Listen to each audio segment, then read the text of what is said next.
Racing to the 2020 Kentucky Oaks, and this time we go to Oaklawn Park. It is race number 7, and it is an allowance race at Oaklawn Park, and I think this is going to be known as the Gamine race as handicappers start talking and discussing some of their plays for Saturday. Thought I'd really take a little bit of a deep dive into this race because it's a little bit unusual. I think Gamine is probably going to be about 1 to 5, one of the biggest favorites of the weekend. And it's most likely a 3-horse race between Gamine, Aint No Elmers, and Speech. But I think, perception could be a little bit bigger than the actual odds of the horses winning. Of course, Gamine, if you have not seen her debut race, she was bet down to 1 to 5 in her debut at Santa Anita, and she picked up the victory. Now, the speed figure by Brisnet was an 89 in that debut race. Now, most people are progressing a little bit of improvement in her second lifetime start. She does have to ship in from Santa Anita, and she does have to stretch out to 8.5 furlongs.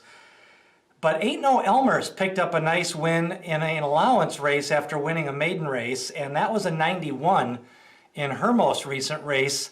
And then you've got Speech, who ran second to Donna Veloce, and she picked up a 90 in her most recent race. So those are kind of the 3 main contenders. The rest of them just really do not offer a lot of options. You got a horse like Booty Tama, 86 in her 10-length victory. And you've got a horse like maybe Queen Bridget, a couple of back got an 82, but then most of the rest of her speed figures are in the 70s. But Aint No Elmers, a nice win in both of her races, and ordinarily a horse like that would be getting talked about. But Gamine, I think a lot of it has to do with the trainer, Bob Baffert. The sale price, $1.8 million, although statistically a lot of these high-priced yearlings and 2-year-olds end up kind of faltering and not earning that money back. But Gamine, just kind of interesting to note, Calf Wayne is the broodmare sire, and that was a Calbred that Bob Baffert trained, so he definitely knows the pedigree.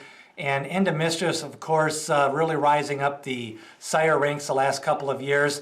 But for a second lifetime start, I think Gamine is probably going to be one of the most highly anticipated horses running this weekend. In fact, you've got 14 horses running in the fantasy, 13 more in a stakes race on Friday, and then 13 more in this race.